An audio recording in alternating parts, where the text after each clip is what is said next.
Hello and welcome to the LaRue County 4-H Parent and Camper Orientation. Our theme this year is Welcome to the Jungle. And here you can see what will be covered in the orientation. I will be covering the lice check policy, medication policy, review of the camper's packet of forms, the camp menu, country store items and prices, review of camper expectations, your checklist for packing, dress code, and how to send mail to your camper. Here you can see the counties that will be camping with us during our week of camp. We have Russell, Taylor, and Washington, and of course LaRue.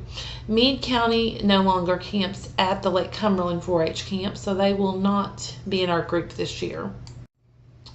Here you'll see a picture from last year's departure for 4-H camp. We do meet at the Extension Office parking lot, and we ask that all campers arrive by 7:45 a.m. on Tuesday, May the 28th at the Extension Office parking lot. And campers should have eaten breakfast before arriving, and before boarding the bus they should make sure to go to the bathroom. The morning of departure on May the 28th, before boarding the buses, we will be conducting a head lice check for all campers and teens. Any child identified as having head lice or nits will not be allowed to attend camp. Medication policy. If your child will need any medicine during the camp week, such as a prescription medication, those should be packed with them and turned in at registration the morning that we leave for camp. If anything has changed with the prescription, then we do need a doctor's note to administer a medication any different than the prescription bottle. And all medicine must be in its original container or the prescription bottle with the child's name on the prescription. Camp does provide a variety of over-the-counter medications. However, they do not provide aspirin if that's something that your child may need. They will have other items such as Tylenol or ibuprofen. Place your medication in a sealable bag, and then on the outside you'll need to write your camper's name as well as LaRue County, and then you will check and turn that in on Tuesday morning before we leave for camp. The only medication that the child should keep with them is an emergency inhaler or an EpiPen that would be used for emergencies. When we are loading for camp, please make sure all of your child's luggage is properly identified. You can put a tag on it or identify it. Make sure that they are familiar with their luggage so that they can find it when it's time to pick that up to go to their cabin on Tuesday. After check-in, we will be loading the buses and heading to Lake Cumberland. On the first day when we arrive, the leaders will need to inspect the cabins, and after they have inspected the cabins, then the campers can move in and select their bunks. And the afternoon classes will include swimming and an alternating to another class. And Tuesday evening we will have an additional class session as well as recreation, slushies, and Sally down the alley.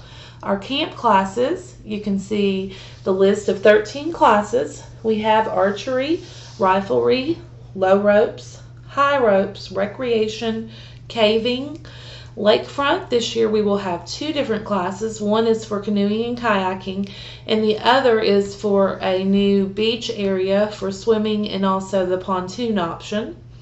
Swimming at the pool, crafts, gaga ball, outdoor living is a new class this year, and then we will have a jungle themed class as well. Most campers will get to go to most classes. However, there may be one or two that their cabin does not attend. Some additional highlights this year, of course, we will have the usual camp songs and dances. We will have a polar bear swim on Wednesday morning at 6 a.m. and that's always a popular activity for some of our campers. We will have jungle games, which is similar to our field Olympics. There will be a special raptor program one evening, and then Sally time and the award ceremony on the last day.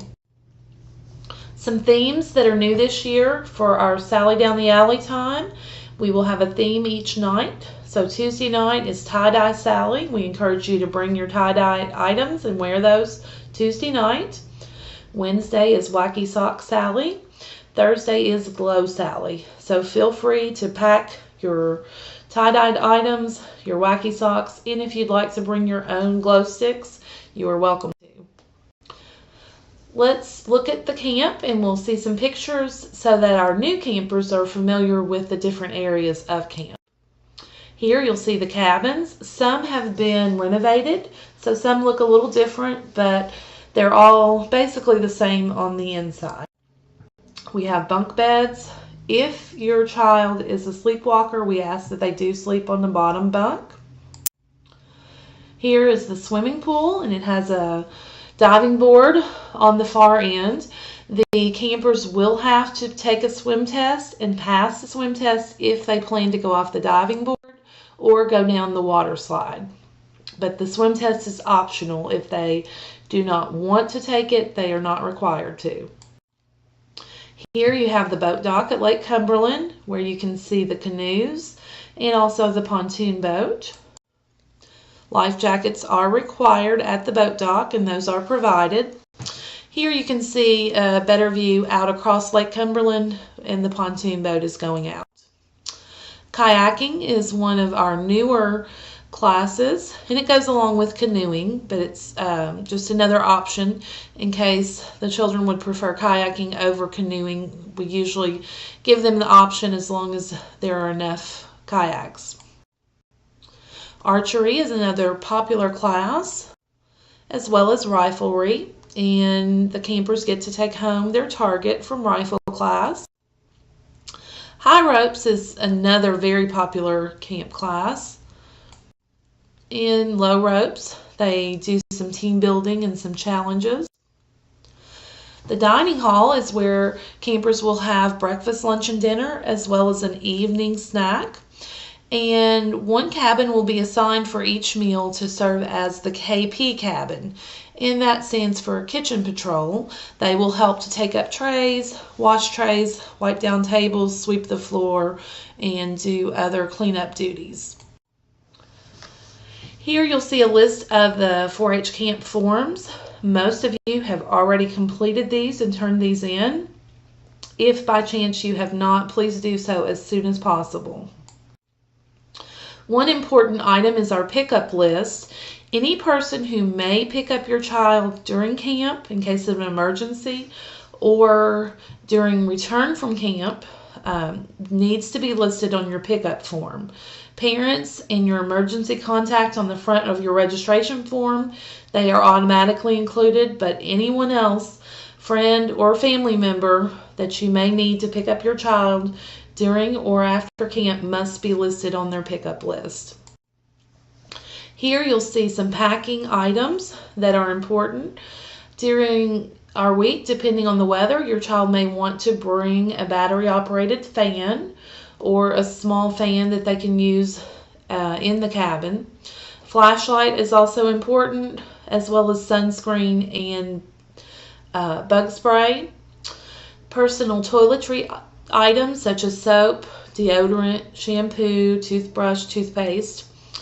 They also need to bring bedding, so that can be a sleeping bag and pillow, or they can choose to bring sheets and a blanket if they wish. They will also need towels and possibly even a beach towel for when they go to the pool. Comfortable shoes such as tennis shoes are recommended, and swimwear. And also some spending money. Places where they may spend money would be in the evenings. When we have Sally time, they sell slushies. And also when the country store is open, there are lots of different souvenir items and snack items that can be purchased from the country store. Here you'll see our camp menu. And this shows you what we will be having for each of the meals. And a copy of this is available from the Extension office if you would like one to send with your child or to review with them. Also, our country store price sheet is here, and the same goes for this. If you'd like a copy, we can be sure to get you one, or we can email you one that you could print. Our camper expectations. This is the blue form that parents and campers have signed and turned in. I hope you read the form and had your child read the form as well. If you did not, please request another copy so you can review the rules with your child before camp. There are a lot of rules on the list, but they are important for your child's safety, and failure to follow the rules could result in them being sent home. If a child is sent home, the parent is required to come and pick them up from the camp. Some of the basic camper expectations. Campers are not permitted to bring cell phones to camp. Please do not send your child with a cell phone. Rest assured, if anything happens at camp, we will be sure to contact you. And if you have a need to contact the camp, I will provide you with that number so you can reach us in case of an emergency at home. Campers should never enter a cabin other than their own cabin, even if it is a cabin next door and it's a cabin of the same sex. They should only go in their own cabin. Also, campers must stay with their group. They'll be with their cabin group at all times. And if they're traveling in a smaller group, then there should be 3 campers minimum. Disciplinary procedures. With the first issue, a verbal warning is issued. With the second problem, there's a loss of privilege, such as pool time or Sally time, or possibly another activity that the camper would miss. And our third issue will result in the camper being sent home and the parent having to come and pick them up. Some disciplinary procedures continued. The following items will result in the camper being sent home: being out of the cabin after lights out without permission from the 4-H agent, fighting verbally or physically, acts of bullying, possession or use of alcohol, drugs, or weapons, endangerment of camp participants, and flagrant violations of any camp rules or expectations. All of these items would result in the camper being sent home. So, just a reminder, do not send anything valuable to 4-H camp with your child. For example, cell phones, iPods, gaming systems, jewelry, anything that they would be upset to lose or you would be upset to lose. Do not send it to camp. Also, do not go out and buy new clothes for your camper to wear at camp. They will only get dirty, possibly stained. You won't get to wash them until days after they've worn them, so don't feel that you need to go out and buy new clothes for your camper. Also, parents, please talk to your children about the importance of keeping up not only with their money, but with all of their possessions. At camp, in a cabin with 29 people, things can easily get misplaced if the child does not keep track of their items. So have a plan for how they're going to keep up with their money and how they would plan to spend it, and also how to keep track of all of their items. The more things you can label, the better off you'll be. Here we have our camp dress code. These are items that are not permitted. No short shorts, no bikini swimwear, no halter tops or strapless, no spaghetti straps, no shirts that show the belly. If the child raises their hands over their head, their shirt should still cover their belly. Flip-flops are only allowed in the cabin or at the pool. They're not allowed to wear them to and from. And sandals are also not permitted. Here you can see the items that we do recommend that our campers wear and pack. T-shirts, athletic shorts, something that's comfortable that they can play and not worry about ruining. Tank tops are fine as long as for girls, bra straps are covered. Tennis shoes are highly recommended. Athletic sandals are also okay if they are strapped onto the foot, such as chacos. One-piece swimwear is highly encouraged for girls. Here you'll see swimming trunks for the boys. Also tankinis, two pieces that mostly cover, are also allowed. However, you wouldn't want something that shows most of the belly. There should only be a small part of the belly showing with the tankini. Leaders have the right to ask campers to return to the cabin and change clothes if they find that they are disregarding the dress code. At the swimming pool, campers can be asked to put on a t-shirt over their bathing suit if it's not appropriate. And leaders are also held accountable to the dress code, so they also need to pack to follow the dress code. Here you have the address for the 4-H camp. If you want to send mail to your camper, we will give it to them at camp. I would suggest sending it early so that it is sure to arrive in time. And also the phone number, 270-866-3787. If you need to contact us at camp because of an emergency at home, then you can call there. If you do not get an answer, you may leave a message. There is an answering machine, and we will get the message and get back with you to take care of whatever issue there might be. If you would like for your child to receive mail, you probably want to mail it before we leave so that it is sure to get there in time. Return home will be on Friday, May the 31st, around 5:30, and this is an approximate time. Please plan to arrive early to pick up your child from the Extension Office parking lot, and you will have to sign them out, and only individuals on the pickup list may sign out the camper. So if you may have to have someone else pick up your child, be sure that they are included on their pickup list. We do want to say a special thank you to all of our teens and adult leaders for helping to chaperone. Without them, 4-H camp would not be possible, and I know a lot of our adults give up a week of work, take vacation time to come and help volunteer. So we thank them for their time and all the effort and work that they'll put in during 4-H camp. Also, thank you to our donors who helped make it possible for some of our campers to attend on a camp scholarship. We are looking forward to camp. It will be here soon. If you have any additional questions, anything that was not covered or that you need more information about, please contact us at the Extension Office. You can call 270-358-3401, or you may email me at mwilmoth@uky.edu, or you may stop by the Extension Office at any time during our office hours.